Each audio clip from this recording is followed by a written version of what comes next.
Good morning students. कल हमने discuss किया था डिफरेंट काइंड ऑफ रेज और एटॉमिक मॉडल्स। इसको जो हमारी यूनिट है, ये यूनिट काफ़ी कॉम्प्लिकेटेड रहेगी। बेटर ये रहेगा कि इस यूनिट को हम एज ए स्टोरी इसको पढ़ें, जैसे कहानी होती है। कैसे भला? सबसे पहले हमने डिस्कवर किया कैथोड रे को, इलेक्ट्रॉन की डिस्कवरी हुई है वहाँ पे। फिर एनोड रे के बारे में पढ़ा। एनोड रे में किसकी डिस्कवरी हुई? प्रोटॉन की। अब बच्चों को तो ये भी पता है कि, और 10th क्लास में डिस्कस हो जाता है कि एटम में तो न्यूट्रॉन भी होते हैं। फिलहाल सबसे पहले डिस्कवरी हुई इलेक्ट्रॉन की, फिर डिस्कवरी हुई प्रोटॉन की। इलेक्ट्रॉन और प्रोटॉन की डिस्कवरी के बाद डिस्कवरी हुई different kind of rays, alpha rays, beta rays, gamma rays and जो अपनी एक्स रेज हैं, और रेडियो एक्टिविटी के बारे में हमें पता चला। उसके बाद बात आई कि इलेक्ट्रॉन और प्रोटॉन की व्यवस्था कैसे होगी एटम के अंदर, कैसे उनको व्यवस्थित किया जाएगा, कहाँ पे वो प्रेजेंट है, उसको देखा गया। उसके लिए वेरियस एटॉमिक मॉडल्स दिए गए। सबसे पहला मॉडल हम कल डिस्कस कर चुके हैं, थॉमसन मॉडल। सेकंड मॉडल आज डिस्कस करेंगे। इस मॉडल की डिस्कवरी के बाद न्यूट्रॉन की डिस्कवरी हुई थी। एटॉमिक मॉडल्स जो अभी हम डिस्कस करेंगे, रदरफोर्ड मॉडल, इसके बाद ही डिस्कवरी हुई थी किसकी? न्यूट्रॉन की। रदरफोर्ड सेकंड मॉडल अपना, फर्स्ट थॉमसन का हो चुका है। Rutherford model of an atom, ये एस लगाते हैं, बच्चों को पता ही होगा। रदरफोर्ड का model of an atom, atom का मॉडल। रदरफोर्ड ने क्या किया, ये देखने के लिए एटम में भाई इलेक्ट्रॉन और प्रोटॉन कहाँ पे प्रेजेंट है, थिन फॉइल ली उसने, मेटल की, गोल्ड की ले ली, सिल्वर की ले ली, प्लेटिनम की ले ली, या कॉपर की ले ली। फॉइल का मतलब आप समझते हैं, वेरी थिन शीट, बहुत ही पतली शीट। इतनी पतली कर देगी उसमें एक एक एटम रह गया, ऐसे एटम रिपीट नहीं हुए। उसमें से उसने क्या किया, अल्फा पार्टिकल को पास किया। तो क्या देखा वो हम एक्सपेरिमेंट में देखेंगे। फिलहाल अरेंजमेंट बनाते हैं, क्या क्या अरेंजमेंट थी इसकी। लेड ब्लॉक लिया सबसे पहले तो उसने, शीशे का बना हुआ है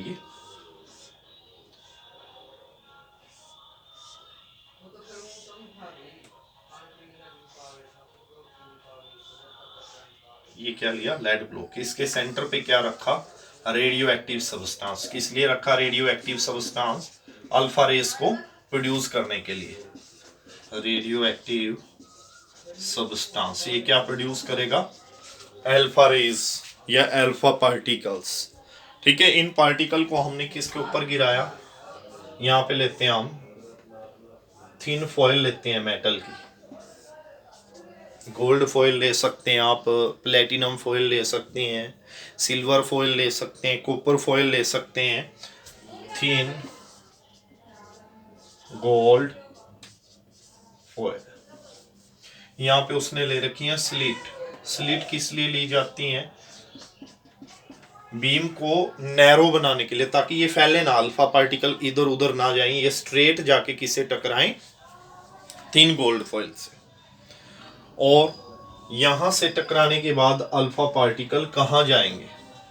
यहां से टकराने के बाद अल्फा पार्टिकल कहां जाएंगे, उसको चेक करने के लिए इसके चारों तरफ क्या ली? एक स्क्रीन ली।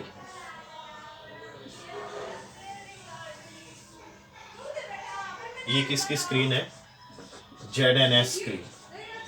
अब इस स्क्रीन पे क्या होता है, कैसे पता चलता है भाई अल्फा पार्टिकल कहाँ स्कैटर हुआ है? जैसे ही यहाँ से, ये क्या है, सोर्स ऑफ अल्फा पार्टिकल, यानी कि रेडियो एक्टिव सब्सटेंस। यहाँ से क्या निकले? अल्फा पार्टिकल निकले। ये अल्फा पार्टिकल स्लिट से होते हुए किसके ऊपर जा टकराए?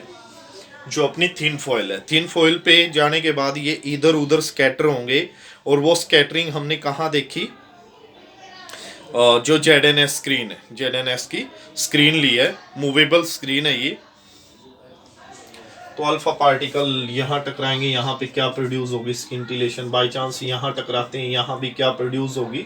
स्किंटिलेशन। स्किंटिलेशन का मतलब क्या है? Bright spot. यहाँ पे टकराते हैं, यहाँ स्किंटिलेशन, मोस्ट ऑफ पार्टिकल तो इधर उधर स्कैटर होते हैं भाई। स्किंटिलेशन दिखा के ये स्टार जो आपको दिखाई हुए ये क्या है, स्किंटिलेशन।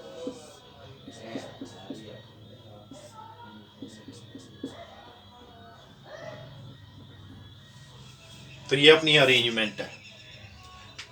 तो इससे क्या पता चलेगा कि ज्यादातर पार्टिकल क्या हो जाते हैं, पास स्ट्रेट गुजर जाते हैं।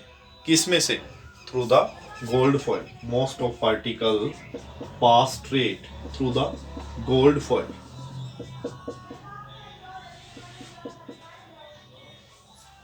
इसका मतलब क्या है, ज्यादातर जगह क्या है एटम के अंदर, खाली। मैं इसको दोबारा समझा रहा हूं। रदरफोर्ड और उसके स्टूडेंट थे, क्या क्या नाम थे, हंस जीजर और अर्नस्ट मेडिसन। अर्नस्ट मेडिसन 1911 की बात है, ये 1911 की बात है।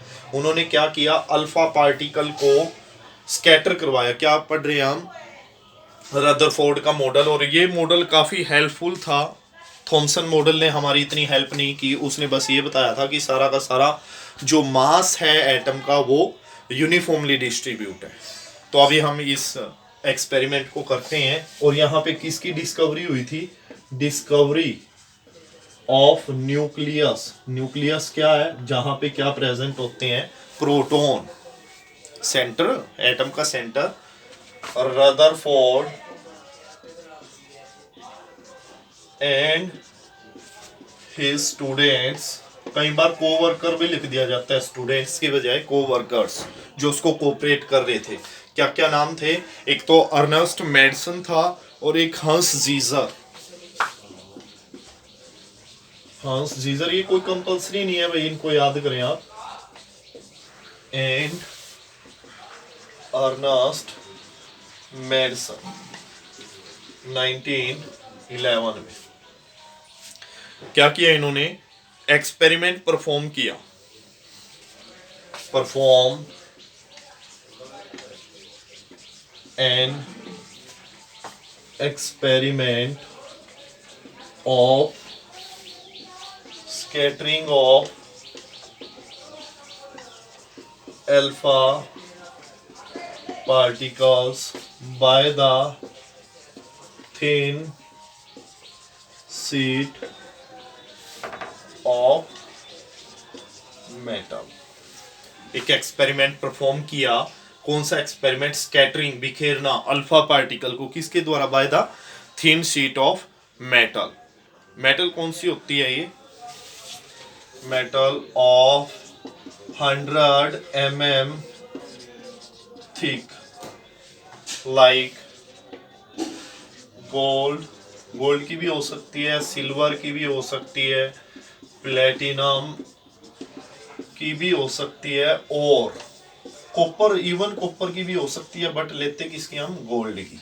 रीजन क्या है गोल्ड फॉइल लेने का, गोल्ड फॉइल है, आपको पता है गोल्ड सबसे ज्यादा मैलिएबल है, इसको सबसे पतली चादर बनाई जा सकती है और सबसे लंबी तार भी बनाई जा सकती है। आपने 10th क्लास में पढ़ा है, gold is malleable and ductile most. तो इसलिए सबसे पतली जो परत है या शीट है इसी की बनाई जा सकती है। तो क्या किया उन्होंने, अल्फा पार्टिकल को स्कैटर करवाया, किससे, थिन फॉइल से। और जो स्कैटरिंग अल्फा पार्टिकल की वो किससे देखी जा सकती है, एक सर्कुलर फ्लोरोस्केंट ZNS स्क्रीन रखेंगे, किसके around, around the foil. The scattering of alpha particle can be observe by placing, क्या रखे, a movable ZNS screen on around ZNS screen around the foil। और कैसी है ये, फ्लोरोसेंट स्क्रीन है। अब जैसे ही अल्फा पार्टिकल टकराता है स्क्रीन से, flash of light is produce, या स्किंटिलेशन बोलते हैं हम। whenever an alpha particle strike, ZNS, screen, flash of light is produce. तो इस अपने आप पता चलेगा जब फ्लैश प्रोड्यूस होगी तो समझ जाएंगे भाई यहाँ पे टकरा रहा है, यहाँ पे टकरा रहा है, यहाँ पे टकरा। दोबारा समझेंगे रदरफोर्ड ने क्या किया, अल्फा पार्टिकल को टकराया किसी थिन सीट थी जो मेटल की, और क्या ऑब्जर्व किया भाई ये पार्टिकल कहाँ जाते हैं। अब जो उसने एक्सपेरिमेंट किया, उस एक्सपेरिमेंट से हमारी कुछ ऑब्जर्वेशन आई हैं। जो ज़्यादातर पार्टिकल हैं वो स्ट्रेट जा रहे थे गोल्ड फॉइल से बिना किसी डिफ्लेक्शन के। तो फर्स्ट ऑब्जर्वेशन क्या है हमारी, most of the alpha particle pass straight through the gold foil, through the gold foil without any deflection।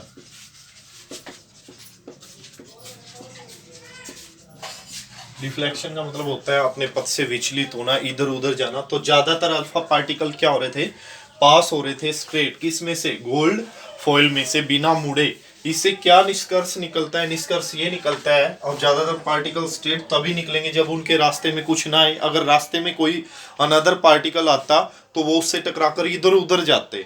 तो इससे क्या पता चलता है कि एटम के अंदर ज्यादातर जगह क्या है, खाली है। तो पहला कंक्लूजन करेंगे हम, since most of the space inside an atom is empty, और since most of the space, जो स्पेस है खाली, या डायरेक्ट करेंगे most of the space inside an atom is empty, ज्यादातर जगह के एटम के अंदर खाली है। क्यों, सिंस, क्योंकि since most of the alpha particle pass straight through the gold foil. आप इसको उल्टा भी लिख सकते हैं अगर समझ में नहीं आ रहा है, यहां से शुरुआत कर सकते हैं आप। क्योंकि since most of the alpha particle pass straight through the gold foil, क्योंकि ज्यादातर अल्फा पार्टिकल गोल्ड फॉइल में से सीधा गुजर रहे हैं, so most of the space inside an atom is empty. आप कैसे भी लिख सकते हैं। देखो ऑब्जर्वेशन क्या थी कि ज्यादातर अल्फा पार्टिकल गोल्ड फॉइल में से सीधे गुजर रहे हैं बिना मुड़े। इससे क्या पता चलता है कि उनके रास्ते में कुछ नहीं आया। इसका मतलब एटम के अंदर ज्यादातर जगह क्या है, खाली है। सेकंड जो अपनी ऑब्जर्वेशन है वो है, कुछ अल्फा पार्टिकल डिफ्लेक्ट हुए स्मॉल एंगल से। A few particles get deflected through small angles, थोड़े बहुत एंगल से मुड़े। इससे क्या पता चलता है कि न्यूक्लियस है जो न्यूक्लियस थोड़ी सी जगह में सिचुएट है, न्यूक्लियस से टकरा के तो इधर उधर मुड़े। ए फ्यू, कुछ ही मुड़े। कुछ ही क्यों मुड़े, क्योंकि न्यूक्लियस एटम के अंदर थोड़ी सी जगह में स्थित है। तो इससे क्या कंक्लूजन निकलता है, क्या ऑब्जर्वेशन है सेकंड अपनी, ए फ्यू पार्टिकल क्या हो रहे हैं, get deflected through small angle. तो इससे क्या कंक्लूजन निकला, since a few particle get deflected, क्योंकि थोड़े ही पार्टिकल डिफ्लेक्ट हो रहे हैं, देयरफॉर इसलिए जो वॉल्यूम है न्यूक्लियस की वो क्या है, very small as compare to volume of an atom. Since a few particles get deflected through small angle,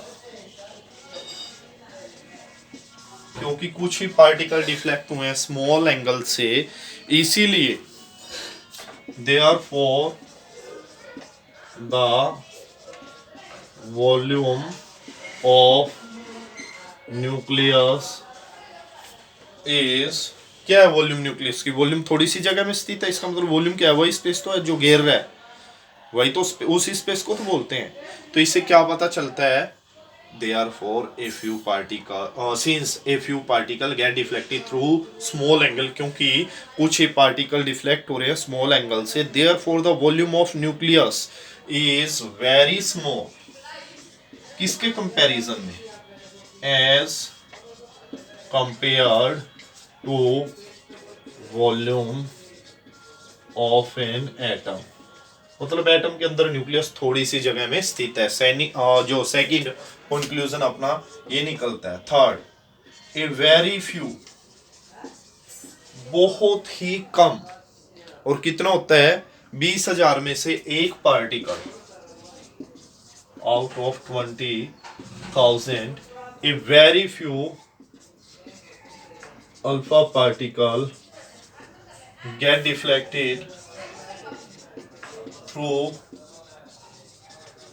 180 degree.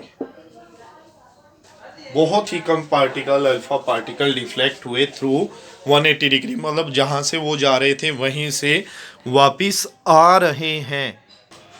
Conclusion क्या निकलता है कि एक पार्टिकल 20,000 में से उसी रास्ते से आया जहां से वो गया था, टकराया था। इससे क्या पता चलता है? इससे ये पता चलता है कि जो न्यूक्लियस है, न्यूक्लियस काफ़ी हैवी है, और ये कहाँ सिचुएट है? सेंटर पे सिचुएट है, और पॉजिटिव चार्ज है। Since a very few particle get deflected by 180 degree, 180 degree से बहुत ही कम पार्टिकल डिफ्लेक्ट हो रहे थे। इससे क्या पता चलता है? अब डायरेक्ट कोलिजन से ही वापिस आ सकता है, सीधा टकराए किसी से तभी आ सकता है 180 डिग्री से। It means centre of an atom is very heavy. Centre क्या है? काफी भारी है। इससे ये पता चलता है हमें, एंड हैव पॉजिटिव चार्ज, क्योंकि अल्फा पार्टिकल उससे टकराकर वापिस आया, and have positive charge.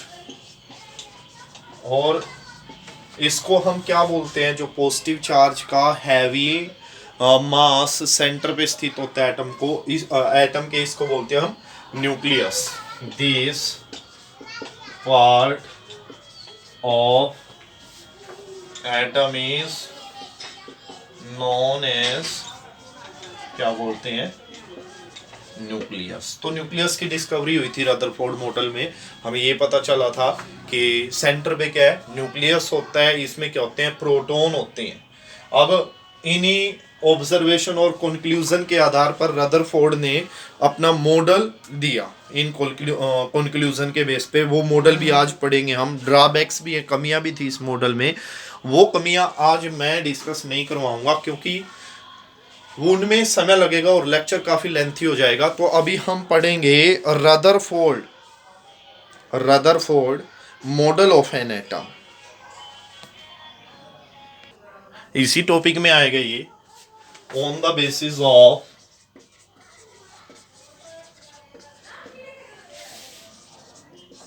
above conclusion, Rutherford gave a model of atom called, क्या बोलते हैं इसको हम? Rutherford's model of an atom। Rutherford का एटम का मॉडल। पहला क्या था इसका? पोस्टुलेट था जो सारा का सारा मास है और पॉजिटिव चार्ज है एटम का जितना भी मास है लगभग, और पॉजिटिव चार्ज है, वो कहाँ सिचुएट है? स्मॉल रीजन में, थोड़ी सी जगह में, एटम की थोड़ी सी जगह में। और इस जगह को हम क्या बोलते हैं? Nucleus. The entire mass and positive charge of an atom is situated in small region of space inside an atom। क्या कह रहा है, जितना भी मास है और पॉजिटिव चार्ज है एटम का इज सिचुएटेड, वो स्थित है in small region of space, पूरे स्पेस की थोड़ी सी जगह में, इनसाइड एन एटम, एटम के अंदर। This space is known as, क्या बोलते हैं इस स्पेस को, न्यूक्लियस। ये फर्स्ट पोस्टुलेट था जहाँ पे हमें ये भी पता चलता है कि न्यूक्लियस की डिस्कवरी हुई थी रदरफोर्ड मॉडल में। उसके बाद सेकंड जो पोस्टुलेट था, in number of negatively charge particle, यानी कि इलेक्ट्रॉन, वो किसको सराउंड करते हैं, न्यूक्लियस को, और क्या करते हैं, लार्ज डिस्टेंस पे होते हैं ये न्यूक्लियस से, लार्ज डिस्टेंस पे होते हैं किससे, न्यूक्लियस से। In number of negatively charge particles, क्या बोलते हैं इन चार्ज पार्टिकल को, नेगेटिवली चार्ज पार्टिकल को, इलेक्ट्रॉन्स। सराउंड, घेर लेते हैं किसको, surround the nucleus and are present, और उपस्थित होते हैं एट ए लार्ज डिस्टेंस, ज्यादा दूरी पे, कहां से, फ्रॉम न्यूक्लियस, न्यूक्लियस से काफी दूरी पर होते हैं ये इलेक्ट्रॉन, ये रदरफोर्ड ने कहा। और जो इलेक्ट्रॉन की संख्या है किसकी इक्वल है, the number of electron is equal to the net positive charge on the nucleus, यानी प्रोटॉन की equal the number of electron is equal to the net positive charge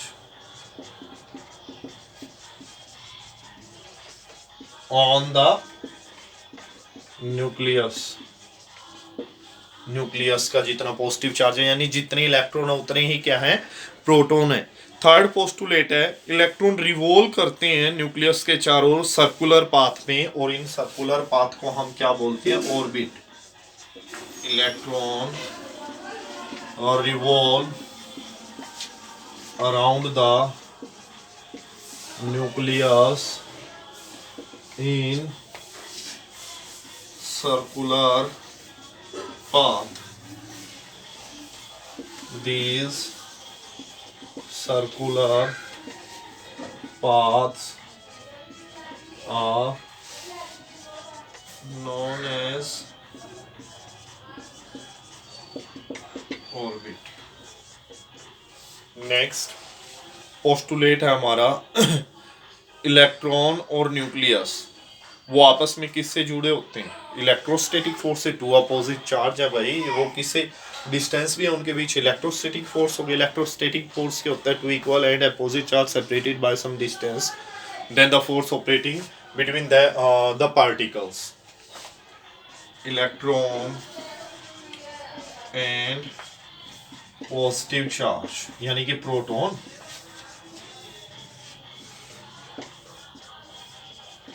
are held together by strong electrostatic force of attraction। Strong electrostatic force होता है इनके बीच में। तो आज हमने पढ़ा रदरफोर्ड मॉडल्स, इसकी ऑब्जर्वेशन, इसके कंक्लूजन, और मॉडल पढ़ा रदरफोर्ड का। इसके ड्रॉबैक्स भी हैं, कमियां भी हैं, वो आज डिस्कस हम नहीं कर पाएंगे, टाइम प्रॉब्लम है थोड़ी, लेक्चर काफ़ी लेंथी हो जाना है इसे, तो उसको कल डिस्कस करेंगे डिटेल में। आज के लिए इतना ही, थैंक यू।